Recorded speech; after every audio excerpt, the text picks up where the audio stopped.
धेमाजि जिल्ला खौसेथि बर' सुबुं आफादनि बानजायनायाव बुलुर बादायनाय खुंफुङो। धेमाजि जिल्ला खौसेथि बर' सुबुं आफादनि बेन्दोङाव थानाय मोन 7 दखराफोरनि गेजेराव 19 बोसोर बैसोनि सिंनि हौवासाफोरनि बुलुर बादायनाय खुंफुंजालाङो। सिमेन्ट सापरनि एसबि बड' गोजौ गेजेरारि फरायसालिनि गेलेग्रा फोथाराव खुंफुंनाय जायो बुलुर बादायनायखौ। बुलुर बादायनाय बेखेवो मिरु खौसेथि बर' सुबुं आफादनि गाहाय नेहाथारि पीताम्बर ब्रह्म बिथाङा।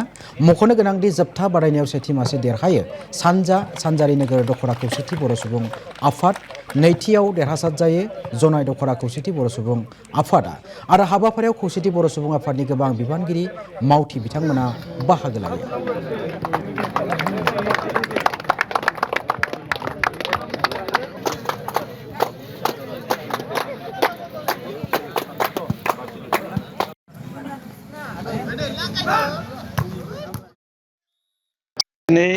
धेमाजि जिल्ला खौसेथि बर' सुबुं आफादा इन्टार आनसलिक जि भलिबल बादायलायनाय बे बादायलायनायखौ होदों।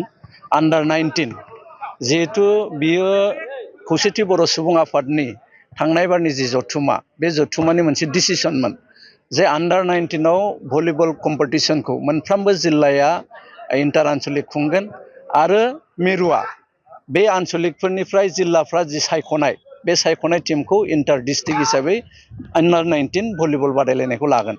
आङो धेमाजि जिल्ला खौसेथि बर' सुबुं आफादखौ मिरुनिफ्राय सिगां जोङो साबायखर जासिदों जे जोंनि बोसोरारि जथुमानि जि थांखि बे थांखि बायदियै गिबिसिन मावफुंजेननायनि थाखाय जोङो आसा लादों जे खौसेथि बर' सुबुं आफादनि जि सिन्था जि साननाय जे बुलुर बादायलायनायखौ बर'फोरनि गेजेराव गोरों बर' बुलुर बादायारिफोर जि बरननायनि थांखिजों जों आन्डार 19 भलिबल बादायलायनायखौ जागायदों आरो बे जागायलायनायजों बर'फोरनि गेजेराव बुलुर बादायलायनाया मोनसे गोसारगोन आरो जोंनि बर'नि गेजेरनिफ्राय साफा गोरों मोजां बुलुर बादायारि बुलुर गेलेगिरि बरननो हागोन होननानै जोङो मिजिंथिदों। गासैबो जिल्लायावनो बे हाबाफारिया फारियै जालांगोन। दिनै धेमाजि जिल्लायाव जागायजेनबाय, बिनिफ्राय गुबुन जिल्लाफ्रा इन्टार आनसलिक खुंजोबगोन आरो जोबथारनायाव बे जिल्लाफ्रा सायख'नाय टीमफोरखौ लानानै जोङो